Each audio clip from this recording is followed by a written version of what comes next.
passive-aggressive. No, I You are wasn't. so infuriated. Please stop yelling. I'm not yelling.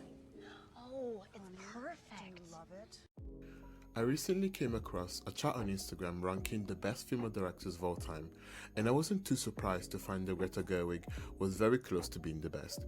She came second, which I was happy to see, as she's one of my favorite film directors, hence this video. Obviously, I don't pretend to be familiar with the work of most of the other directors in this chart, which I'm sure have more experience as well as incredible talent. However, to only have 2 solo directed films out and already be placed among some of the greatest female directors of all time, there must have been something in her work that was able to resonate with a lot of people, and it must certainly did with me. So in this video, I will be going through some of the elements in both of Greta Gerwig's films, which in my opinion make her an excellent director. Please, this is my stratagem, I deserve the blame. Of course, Greta has only directed 2 feature-length movies so far, and she has enough time to make mistakes in the years to come. Since my passion for movies began, I've rarely seen movies that portrayed what it means to be a teenager in a way that is both realistic and hopeful. Coming-of-age movies often include unrealistic and overdramatic scenarios that most teenagers have never experienced. It can be entertaining to watch, of course, but not relatable. Greta manages to create a narrative in which you understand the characters because you've been them at a certain point in time, whether it's being insecure about not being able to afford the newest trends or being the selfish child that forgets about their parents' feelings. I can relate to wanting to escape from a small town that I grew up in, but feeling deeply nostalgic about it once I leave.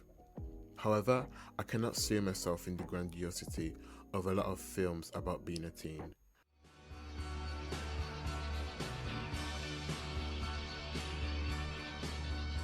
I used to watch these movies and wonder whether my school life was just tragically unremarkable. I feel like the characters are understood by the writer, which makes it easier for the audience to do the same. I get why Amy felt like burning Joe's papers, as it was the only way to get back at her, or why Danny felt like he needed to keep pretending to be in love with Lady Bird. The characters are not demonized for their wrong actions, but contextualized, and this adds to the depth of the story and makes them more endearing. Even the more peripheral characters feel well-rounded and validated by the writer. When it comes to actual directing, there is this energy to the way the scenes look.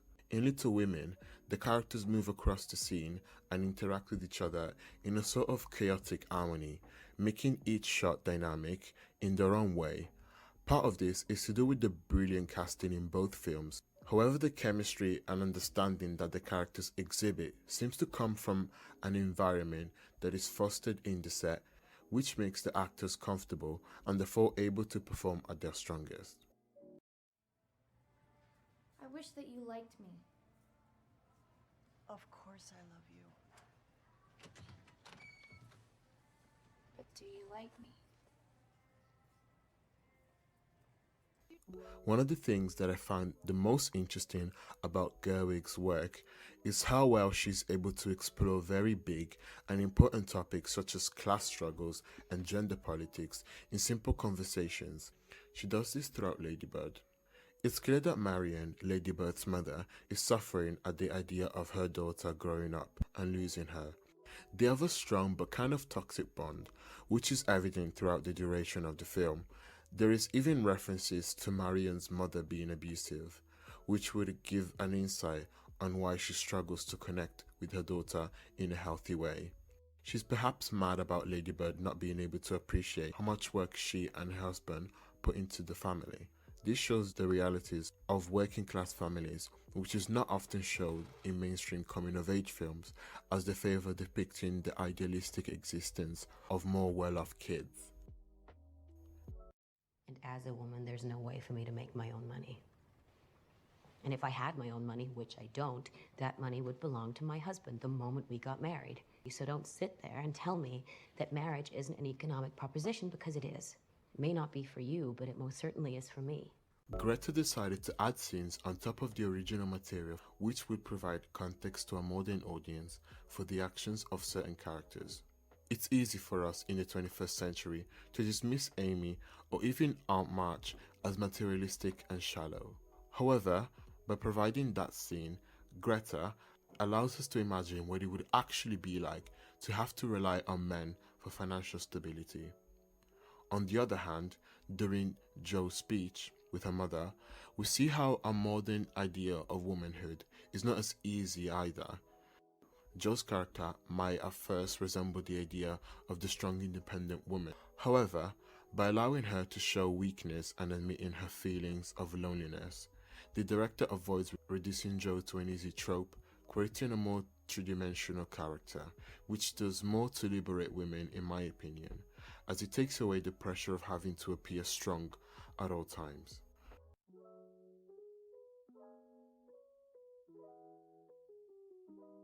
I'm a massive fan of period pieces, however, there are a lot out there which feel beige. Here, the director is able to showcase the style in a way that uplifts the story. Similar examples would be The Favourite and Emma 2020. In Little Women, the characters are allowed to breathe, which is in part due to the way Gerwig adapted a classic novel by Louisa May Alcott to be more relevant to modern day. Her visual style is something that is so crucial. Film is a visual medium, therefore aesthetics are important. From the use of film to the composition and color grading, the way the scenes look is mesmerizing. I love you. Thank you.